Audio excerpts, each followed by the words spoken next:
Day 59, read the Bible in a year. Numbers chapter 11, 12, and 13. Chapter 11. Now the people complained about their hardships in the hearing of the Lord. And when he heard them, his anger was aroused.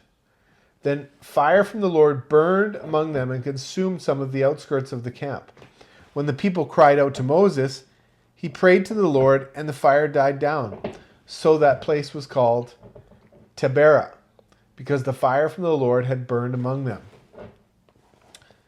The rabble with them began to crave other food. And again the Israelites started wailing and said, "If only we had meat to eat.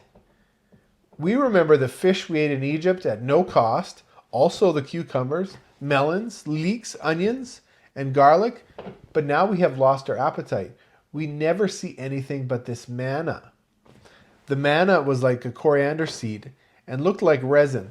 The people went around gathering it and then ground it into a hand mill or crushed it in a mortar. They cooked it in a pot and made it into loaves, and it tasted something like made with olive oil. When the dew settled on the camp, at night the manna also came down. Moses heard the people of every family wailing at the entrance to their tents. The Lord became exceedingly angry, and Moses was troubled. He asked the Lord, "Why have you brought this trouble on your servant? What have I done to displease you that you put the burden of all these people on me? Did I conceive all these people? Did I give them birth? Why do you tell me to carry them in my arms, as a nurse carries an infant, to the land you promised on oath to their ancestors? Where can I get meat for all these people? They keep wailing to me, 'Give us meat to eat.' I cannot carry all these people by myself. The burden is too heavy for me. If this is how you are going to treat me, please go ahead and kill me, if I have found favor in your eyes, and do not let me face my own ruin." The Lord said to Moses, "Bring me 70 of the Israel's elders who are known to you as leaders and officials among the people. Have them come to the tent of meeting, that they may stand there with you. I will come down and speak with you there, and I will take some of the power of the Spirit that is on you and put it on them. They will share the burden of the people with you so that you will not have to carry it alone. Tell the people, 'Consecrate yourselves in preparation for tomorrow, when you will eat meat. The Lord heard you when you wailed, "If only we had meat to eat. We were better off in Egypt." Now the Lord will give you meat, and you will eat it.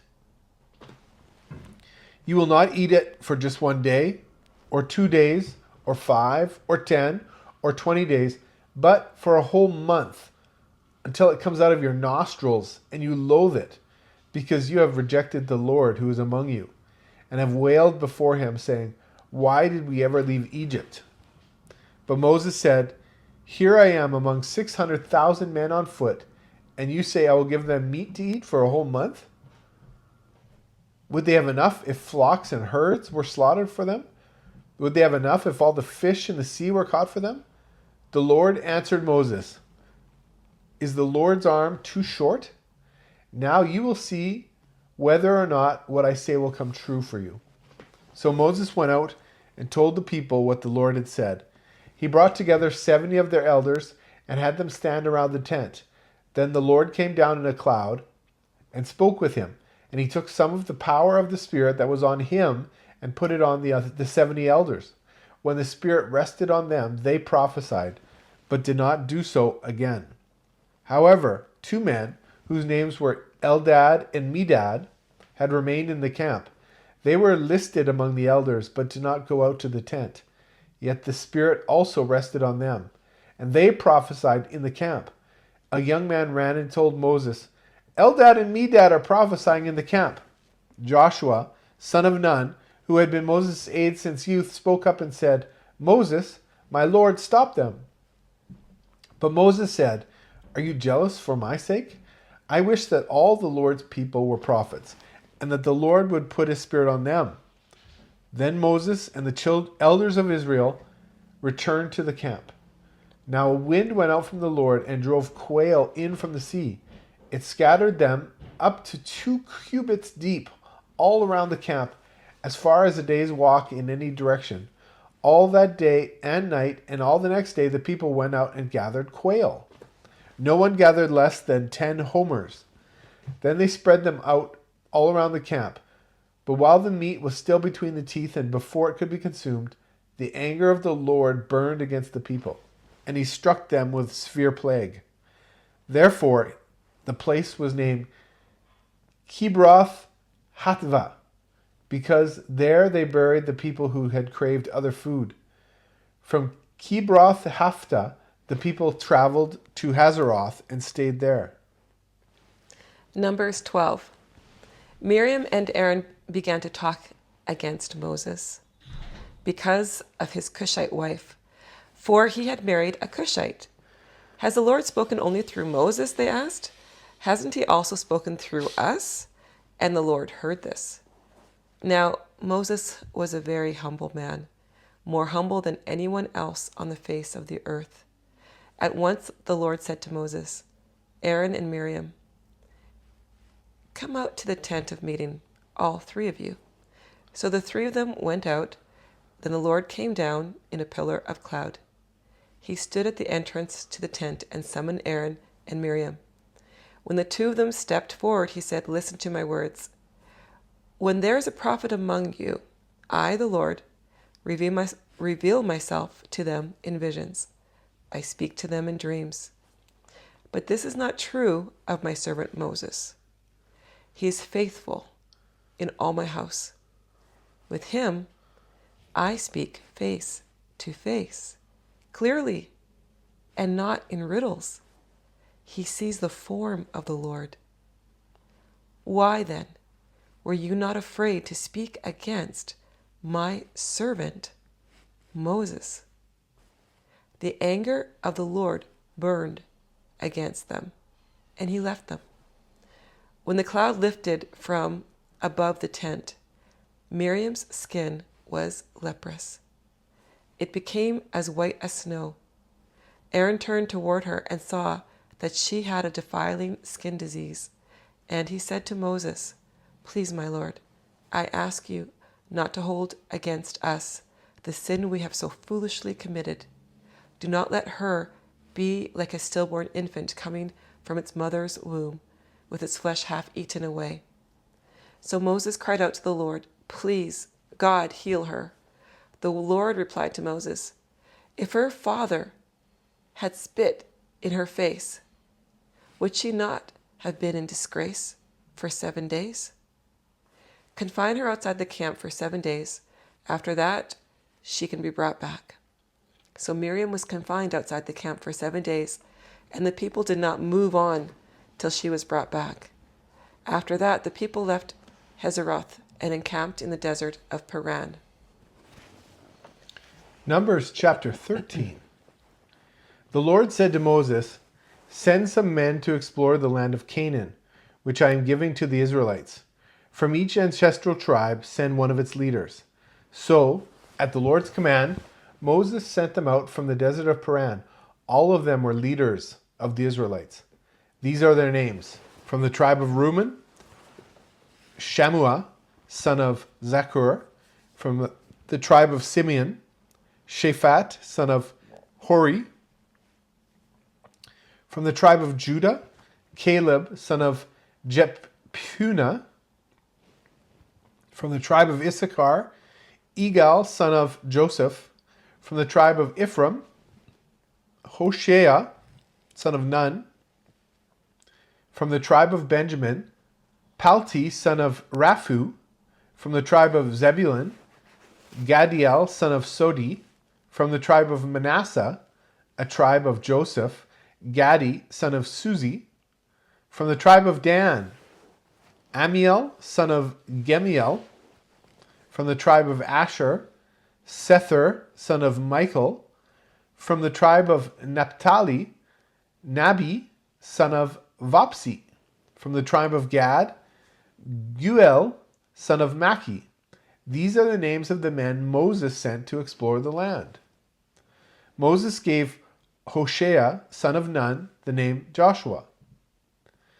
When Moses sent them to explore Canaan, he said, "Go up through the Negev and on into the hill country. See what the land is like and whether the people who live there are strong or weak, few or many. What kind of land do they live in? Is it good or bad? What kind of towns do they live in? Are they unwalled or fortified?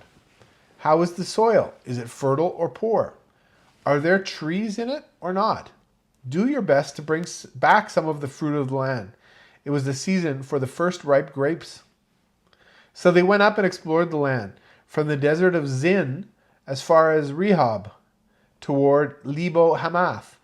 Then they went up through the Negev and came to Hebron, where Ahiman, Shishai, and Talmai, the descendants of Anak, lived. Hebron had been built 7 years before Zoan in Egypt. When they reached the valley of Eshcol, they cut off a branch bearing a single cluster of grapes. 2 of them carried it on a pole between them, along with some pomegranates and figs. That place was called the Valley of Eshcol, because the cluster of grapes the Israelites cut off there. At the end of the 40 days, they returned from exploring the land. They came back to Moses and Aaron and the whole Israelite community at Kadesh in the desert of Paran. There they reported to them and to the whole assembly and showed them the fruit of the land. They gave Moses this account: "We went into the land to which you sent us, and it does flow with milk and honey. Here is its fruit. But the people who live in there are powerful, and the cities are fortified and very large. And we even saw descendants of Anak there. The Amalekites live in the Negev, the Hittites, Jebusites, and Amorites live in the hill country, and the Canaanites live near the sea along the Jordan." Then Caleb silenced the people before Moses and said, "We should go up and take the possession of the land, for we can certainly do it." But the men who had gone up with him said, "We can't attack those people. They're stronger than we are." And they spread among the Israelites a bad report about the land that they had explored. They said, "The land we explored devours those living in it. All the people we saw there are of great size.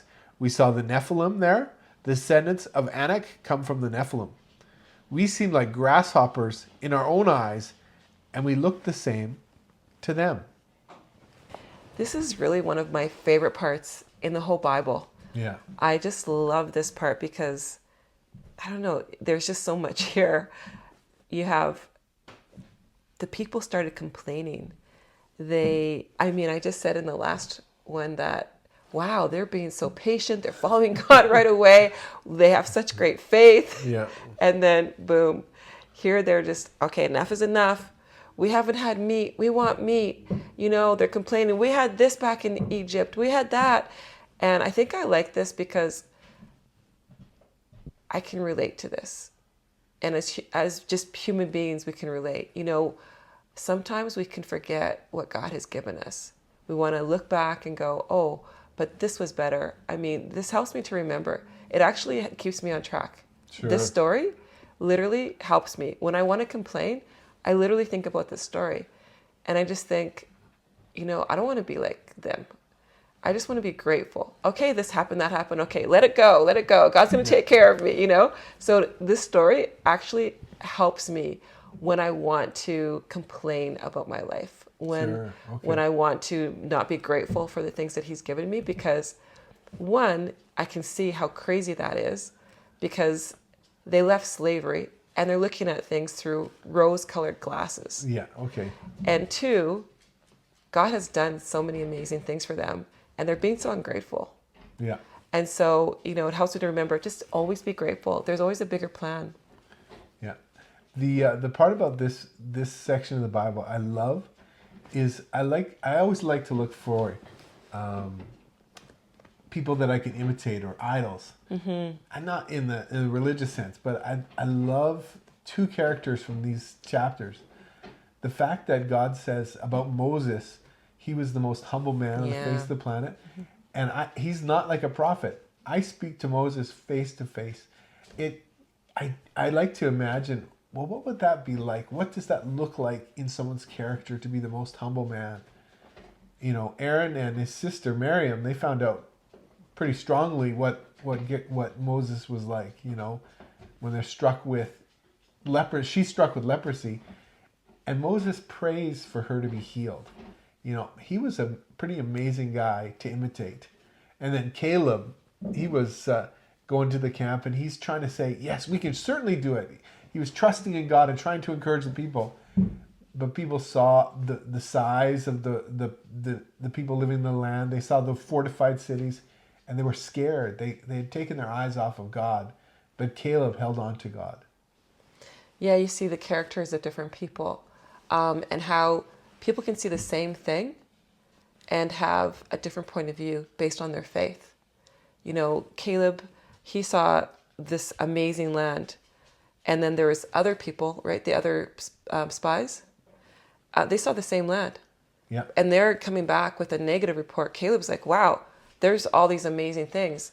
And the other guys were saying, no, this is just terrible. I mean, we're going to get devoured. They're going to kill us. Yeah. And so they saw the same thing, but the faith that they had was how they perceived it, and also how they shared it. And how they perceived it and shared it impacted the faith of the Israelites. Yeah. And it just shows, how our faith can impact how we perceive something. For sure. My faith, how I see something, if I'm doubting, if I'm, in a bad state, I'm just going to be negative. I'm going to look at the negative things. Yeah. But if I'm trusting God, I'm going to trust, regardless of what's going on around me or in my life, I'm going to look at it through the lens of faith, and that, wow, God is powerful. He's going to make something great out of this. Yeah, it's so true. And my friend said to me, 95% of all the things that we worry about never come to pass. These people had come back from spying on the land, and they'd taken their focus off of God and started to focus on what could possibly happen, their worries. And Caleb just kept his eyes focused on God. He said, certainly we can take it. And I think this is a lesson that we're learning. Like, we see some things in God's character here. For example, he did get angry when the people started to complain, Miriam and Aaron, the priest. They started to mumble amongst themselves against Moses. And they thought that they were doing it quietly, just between them. They didn't realize that God was listening to them. God sees everything. And so he confronts them. He actually comes down like, what are you doing? Like, he just puts them in their place. Yeah. And then he re-emphasizes that by giving Miriam leprosy and kicking her out of the city. Like, he was angry. And so we see some things in God's character that people think that they can mock God. Well, they can't. And the things that we think that are silent, God's watching. He's watching what we say. Yeah. He's watching what we're whispering. He's watching what we're thinking, our motives. And he cares about those things because it's going to impact people in some way. It's going to have some sort of impact on the people around us. And so he, came and talked to Miriam and Aaron, and Moses was there listening to God defending him, and he really did put them in their place. And I think that, this shows that God shows loyalty to those who are loyal to him, and also that, he's just not this everything's love and joy and peace and kindness, but that he's a God of justice. He wants people treated the way that they should be treated. Yeah, so true. As well. And, one thing that I wanted to mention that I thought was really funny was when the people started to ask for the meat. They were complaining. They're complaining, oh, we had this, we had that, we had this. And they're complaining, like, give us meat, give us meat. And then Moses is just saying, God, why'd you give me this people? You're like, why'd you ask me to carry them like a mother puts his arms around them? Like, why'd you ask me to do this, all these? Who am I? How can I do that? He's like, help me, God, please help me, And God helps them. He gives his spirit to other people who take it for granted. But anyway, some of them. But then he gives them meat. And when I was first reading that, I thought, wow, like, that's so nice. Here they're complaining. And he says, okay, I'm going to give them meat. And then we read on, and he says, yeah, I'm going to give them meat. So much so that it's going to come out of their noses. In other words, it's pretty nasty. For 1 month, they're going to be like, eating so much meat that they're going to become vegetarians afterwards, basically. They'll never want to see meat again. So, you see God's sense of humor, his way of, justice, I guess, and his way of teaching us in a way that we're never going to forget. It's so true, so true. But, that complaining, how could they think, oh, it was so much better when we were back in Egypt? They were slaves. And I think of us today as Christians. We've been set free from a life of sin. Slavery to sin, whatever your sin is in this world, you've been set free. Why would you want to go back to it? It's crazy talk. Yeah, and for me, I see in God's character how much he dislikes that. To us to not ever become ungrateful for what he's given to us, that it angers him, in fact, and that there's no excuse. Doesn't matter what's happening in our lives. There isn't any excuse to complain. Now, can we mourn? Can we ask God, hey, why are you doing this, God? Like Moses did that. Why are you asking me to put my arms around these 600 and some thousand men and women, and then more, there's women on top of that and children. So we can share our feelings and thoughts with God. Yeah, that's true. But when we start mumbling with each other, complaining about God, it's not acceptable. What I see here that God is teaching me and teaching us is to be thankful to him, to talk to him, to be real with him, and to not mislead other people by our bad attitudes or where we're at in our faith. Yeah, it's true. But take it up with God, deal with it with God, and then move forward. So true. So true. Well said. Okay, see you again next time.